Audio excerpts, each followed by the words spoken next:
Sabe qual foi o preço de um legado inteiro? Uma tigela de guisado. Parece uma loucura, né? Mas é exatamente isso que a gente vai investigar hoje. Uma das transações mais famosas e talvez mais mal compreendidas da história. A gente vai mergulhar no drama, na sobrevivência e no destino que se escondem por trás de um simples prato de comida. Então a pergunta que não quer calar é essa: por que alguém, em sã consciência, trocaria uma verdadeira fortuna por um prato de sopa? E olha, a resposta é muito mais profunda do que parece. O que a gente tem aqui é um verdadeiro quebra-cabeça que mistura história e psicologia. E a gente vai montar as peças deles juntos. Bom, para começar essa nossa análise, vamos fazer uma coisa um pouco diferente. Que tal a gente começar pelo lado que quase ninguém olha? A defesa de Esaú. Isso mesmo. Para entender de verdade a escolha dele, a gente precisa se colocar no lugar dele. Sentir o que ele estava sentindo ali naquele momento de crise. Imagina só a cena. Esaú era um caçador no deserto do Negueb, um lugar absolutamente brutal. O texto diz que ele chegou exausto. Mas, gente, isso é pouco. A gente está falando de um colapso físico, de uma provável hipoglicemia severa, desidratação. Depois de dias caçando sem sucesso, o corpo dele estava literalmente se desligando. E é aí que, nas palavras dele mesmo, a gente ouve um grito de puro desespero. Para uma pessoa que está na beira da morte, o futuro simplesmente não existe. É uma ideia abstrata. Títulos, heranças, legados, nada disso importa quando a única realidade é a necessidade de sobreviver agora. A biologia grita mais alto, né?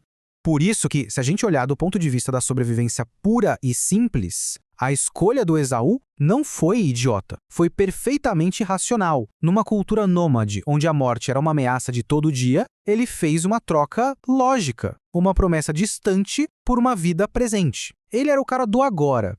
Mas agora vamos virar essa moeda. Vamos analisar o outro lado da história. Afinal, o que era exatamente essa primogenitura que Esaú vendeu por um guisado de lentilhas? O valor do que ele abriu mão era muito, mas muito maior do que a gente imagina. A palavra em hebraico para isso é becora. E olha, isso ia muito além de ganhar umas ovelhas a mais. Significava ser o chefe político do clã, o líder espiritual, o sacerdote da família e, o mais importante de tudo, ser o guardião da aliança divina feita com Abraão. Era o fardo da liderança e a responsabilidade pelo destino de um povo inteiro. E quando a gente coloca um do lado do outro, o contraste é gritante. De um lado, o direito, uma coisa eterna que fala de liderança, de responsabilidade. Do outro, o guisado, algo temporário que fala de satisfação imediata, de impulso. No fundo, Esaú trocou o que define um povo pelo que enche um estômago. E essa frase lá no final do relato é a chave de tudo. O verbo em hebraico usado aqui, vaivés, não significa só que ele vendeu. A palavra é muito mais forte. Significa que ele desprezou, considerou sem valor, tratou como lixo. O problema fundamental do Esaú não foi a fome, mas a falta de visão. Ele olhou para o próprio legado e o achou insignificante. Agora, vamos dar um passo para trás e ampliar a nossa lente. Porque essa história é muito maior do que uma briga de família. O que a gente está testemunhando aqui é o confronto simbólico entre duas visões de mundo. Duas formas completamente diferentes de viver e de construir uma sociedade. Essa tabela aqui ilustra a diferença perfeitamente. De um lado, Esaú, o caçador. Ele é o cara do instinto, do nomadismo, totalmente focado no hoje. Ele é o arquétipo do povo de Edom. Do outro, Jacó, o pastor. Ele é o cara do planejamento, da estratégia, ele pensa no amanhã. Tanto que ele tinha comida estocada, né? Ele é o arquétipo de Israel. As ações de Jacó foram, sem dúvida, oportunistas e até bem cruéis. Mas, para a narrativa, elas mostram algo fundamental. Ele entendia o valor daquela moeda invisível chamada primogenitura.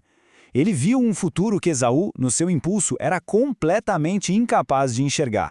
E agora, a gente chega na reviravolta final da nossa investigação. E se essa troca toda não foi só um ato de impulso humano, mas, na verdade, parte de um plano arquitetado muito antes, quando os dois irmãos ainda nem tinham nascido? O contexto aqui é muito forte. A mãe deles, Rebeca, passou 20 longos anos de infertilidade. Quando finalmente engravida, a gestação é tão violenta, com os gêmeos literalmente lutando dentro dela, que ela busca uma resposta divina para entender o que está acontecendo. E a resposta que ela recebe é este oráculo, que é chocante. Ele vira de cabeça para baixo toda a lei e a cultura da época. Antes mesmo do nascimento, O destino já estava selado, a ordem natural das coisas seria invertida. O mais velho, Esaú, serviria ao mais novo, Jacó. Então, o ponto crucial é este. A compra da primogenitura por Jacó pode ser vista como a engrenagem aqui na Terra, o mecanismo humano através do qual um destino já traçado se cumpriu. A astúcia de um e a impulsividade do outro acabaram se tornando as ferramentas para concretizar a profecia. No fim das contas, a tragédia de Esaú se resume a essa escolha. Ele trocou o amanhã de uma promessa divina pelo hoje de uma necessidade física. Ele valorizou o que é passageiro em detrimento do que é eterno. E essa escolha selou não só o seu destino, mas o de todos os seus descendentes. Isso tudo nos deixa como uma pergunta que vale até hoje, que ecoa muito além dessa história antiga. Entre a urgência do momento presente e o valor de uma promessa futura, o que realmente tem mais peso na construção da história e também das nossas próprias vidas? Fica aí a reflexão.